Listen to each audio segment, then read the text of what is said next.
नमस्कार, मैं हूं आपके साथ सचिन मेवाड़ और आज महाराणा प्रताप जी की पुण्यतिथि है। तो बहुत सारा प्यार, बहुत सारा सम्मान उनके जीवन संघर्ष को। तो आज की जो नई जनरेशन है उनको उनके बारे में पढ़ना चाहिए, समझना चाहिए। उनके बारे में दो लाइनें हैं मैं बोलना चाहूँगा कि गिरा जहाँ पर खून उनका वो पत्थर भी जिंदा हैं, शरीर नहीं है लेकिन उनके नाम के अक्षर जिंदा हैं।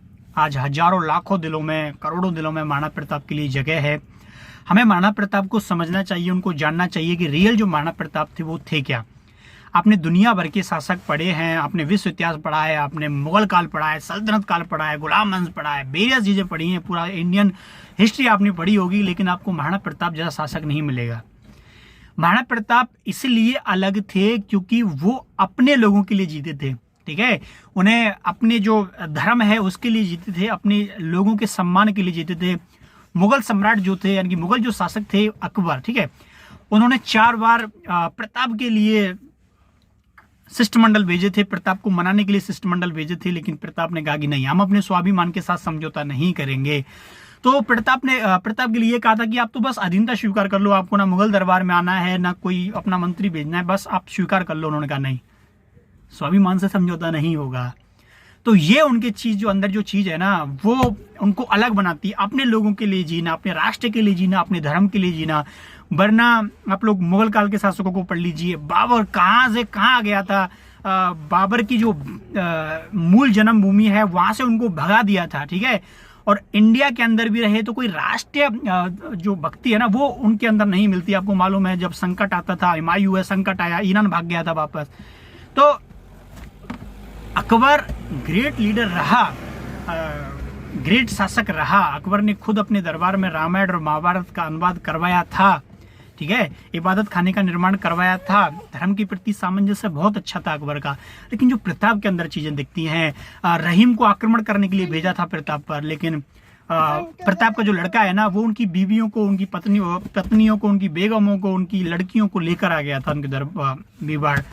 और प्रताप ने कहा था नहीं, ये हमारा धर्म नहीं है, ये हमारे संस्कार नहीं है कि हम किसी दूसरे धर्म की जो महिलाएं हैं उन पर गलत नजर डालें। और अपने बेटे को कहा था जाओ उनको वापस छोड़ के आओ। ये चीजें आपको और किसी शासक में नहीं मिलेंगी, जो चीजें प्रताप के अंदर आपको मिलती हैं। कभी अपनी पूरे जीवन में दूसरे धर्म के बारे में कुछ गलत नहीं कहा, ना किसी दूसरे धर्म के बारे में कोई आक्रमण किया, कोई ना मस्जिदों को तोड़ा, ना उनकी महिलाओं को लूटा। ये और शासकों में आपको ये चीजें मिल जाएंगी। जो विदेशी शासक होते थे, महिलाओं को पकड़ लेना, उनको अपनी जेलों में ले जाना, हरम में शामिल कर लेना। विदेशी जो आक्रमण होते थे, शिक्षा के केंद्रों पर आक्रमण करते थे। सो जो बख्तियार खिलजी, उसने पूरी यूनिवर्सिटी में आग लगा दी। ऐसी सोच के लोगों की भारत में कोई जरूरत है नहीं। तो जो महाराणा प्रताप की जो चीजें हैं ना वो आज के लोगों को अपनानी चाहिए। बहुत सारे लोग दूसरे धर्मों के बारे में गलत बोलते रहते हैं, ये आइडियोलॉजी नहीं रही प्रताप की। उन्होंने तो खुद ये सम्मान दिया था, अपने मैसेज दिया था कि देखो, रहीम ने खुद कहा था कि मैं अकबर के दरबार में रहता हूं, मैं अकबर के लिए काम करता हूं, लेकिन मेरा जो ग्रेट लीडर है ना वो मैंने प्रताप जैसा नहीं देखा। मैंने उसकी शक्ल नहीं देखी, लेकिन रियल किंग इज प्रताप। ठीक है, अकबर के अंदर वो गुण नहीं है जो उन्होंने दिखाया है। मेरी पत्नियों को पकड़ के ले गए तो वो चाहते तो उनके साथ गलत कर सकते थे, लेकिन उन्होंने छोड़ा। महिला जो धर्म है ना वो दिखाया। मैंने कभी नहीं सुना कि महाराणा प्रताप ने किसी दूसरे धर्म पर आक्रमण किया हो, किसी मस्जिद को गिराया हो, किसी धार्मिक ग्रंथ को नुकसान पहुंचाया हो। कभी नहीं किया उन्होंने ऐसा।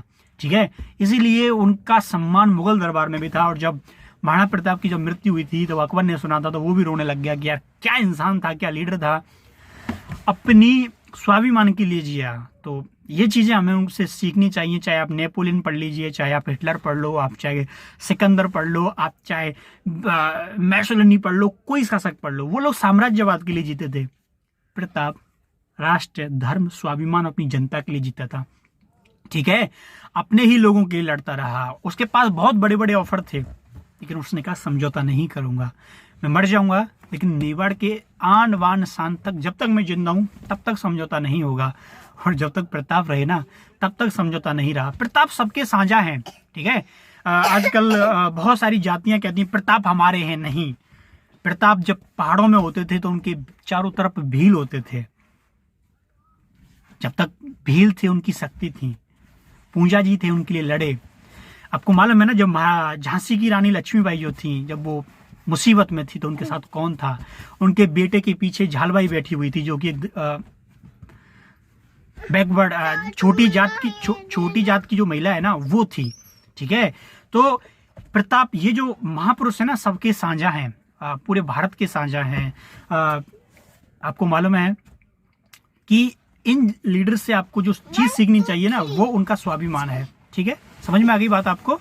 तो ये बातें आपको ध्यान रखनी है, सम्मान प्रकट करना है अपने लीडरों के प्रति, उनकी जो महानता है ना उसको दुनिया के सामने बताना है, उन्हें बांधना नहीं है किसी एक जाति, एक वर्ग, एक विशेष वर्ग से। तो महाराणा प्रताप की बायोग्राफी, उनकी जर्नी, उनके स्वाभिमान, उनके अभिमान, उनकी जो चीजें हैं ना, जो वो चीज सिखाना चाहते थे, उसको पढ़िए। ठीक है, गुड बाय। आपको बहुत सारा प्रणाम, बहुत सारा सम्मान। तो जाइए महाराणा प्रताप को पढ़िए, किताबों का रुख कीजिए। जय हिंद, जय भारत, जय प्रताप।